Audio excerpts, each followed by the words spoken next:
startling new details in the so-called dating game killer case. California police say they have received hundreds of calls after releasing photos that the killer took of other young women, raising new questions about whether they could have been even more victims. Mike Von Frem has the story for us. It's hard to imagine that this 66-year-old disheveled-looking man, We, the jury, find the defendant, Rodney James Alcala, guilty of... may be one of the most prolific and terrifying serial killers ever brought to justice. This could be easily be another Ted Bundy. It could be 20, 30 victims. Rodney Alcala is now on death row for the murder of these 5 women.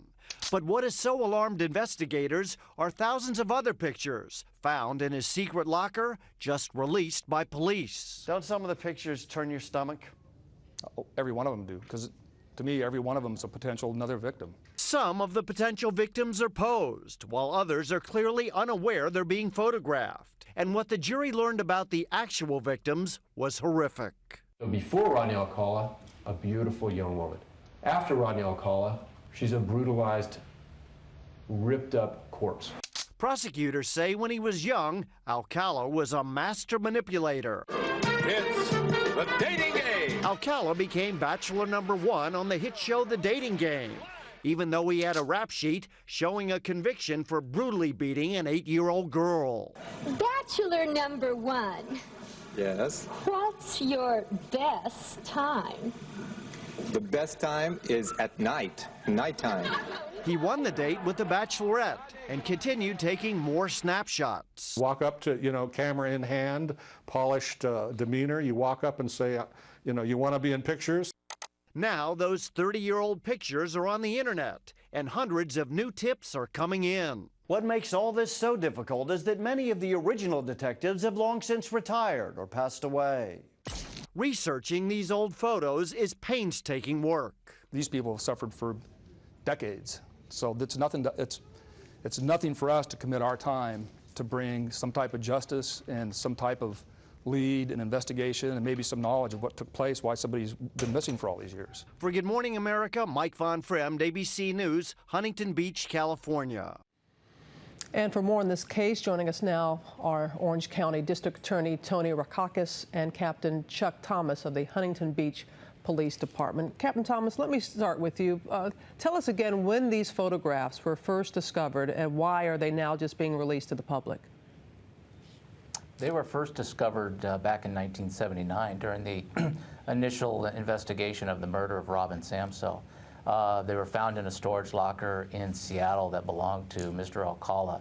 I can't speculate why they were not released earlier, but there was discussions prior to the most recent trial between the police department and the district attorney's office, and we strategized that it was best to wait until after the trial to release these photographs. And can't get into the details of the strategy that went in behind that, but we felt that this was the best time to release the photographs was after the trial. I know some people are scratching their heads knowing that he's been in jail since 1980. In 1972, he was convicted of the rape and beating of an 8-year-old. So you knew that he was very violent and not to release these photos. But as you said, you can't speculate as to why. But what kinds of calls are you receiving now? Well, we've received hundreds, literally hundreds and hundreds of phone calls from people all across the United States, as well as several calls from Western Europe. And their calls, a number of them have provided us some very good leads that we are currently following up on.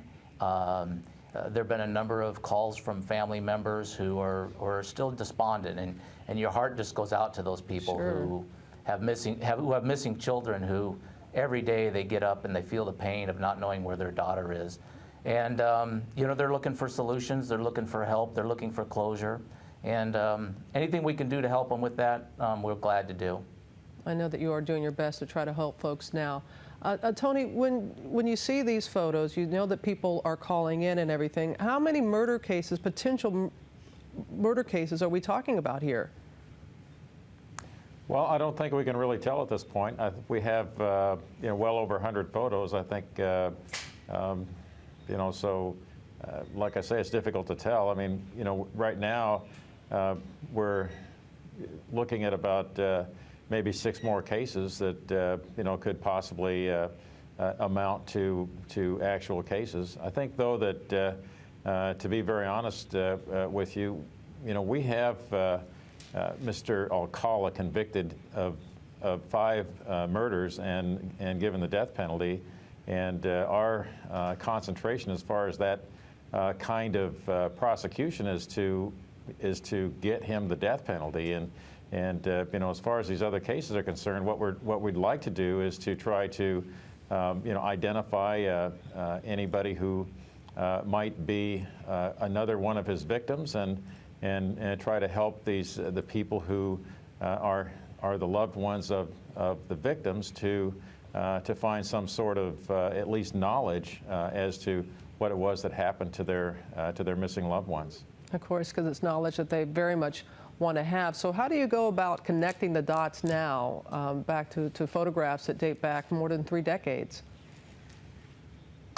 Well, really there are a number of things to do. I mean, if there's a possible identification of the person in the photo, then it'll take some interviews with the loved ones, and then some looking at where they were at the time, where Mr. Alcala might have been at the time.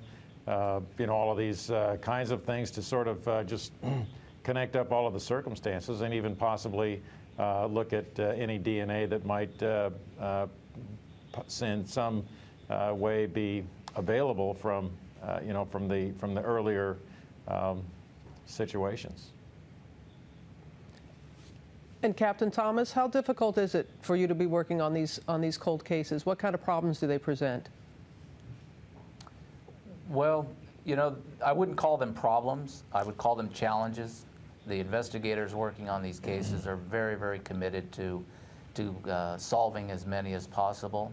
So from a managing the case standpoint, at times it can be difficult keeping the detectives reeled back, so to speak. They want to go at 110 miles an hour after any lead that they get.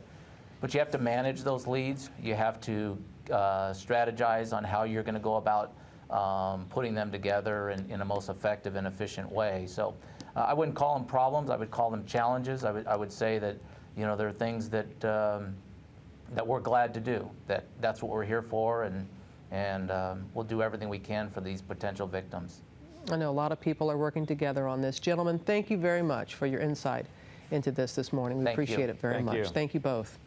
And to see photos at the center of this investigation, you can go to our website at abcnews.com.